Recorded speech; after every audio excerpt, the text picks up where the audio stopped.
శ్రీ కొణిదల పవన్ కళ్యాణ్.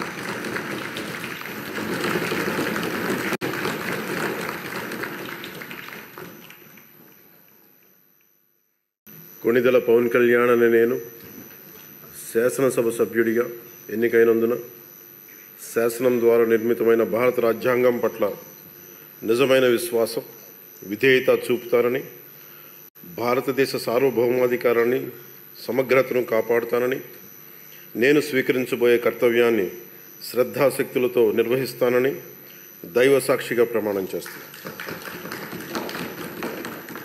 ఆంధ్రప్రదేశ్ శాసనసభ సభ్యుడైన కొణిదల పవన్ కళ్యాణ్ అనే నేను సభా నియమాలకు కట్టుబడి ఉంటానని, వాటిని అనుసరిస్తానని, సభా మర్యాదలను పాటిస్తానని, సాంప్రదాయాలను గౌరవిస్తానని దైవ సాక్షిగా ప్రమాణం చేస్తున్నాను.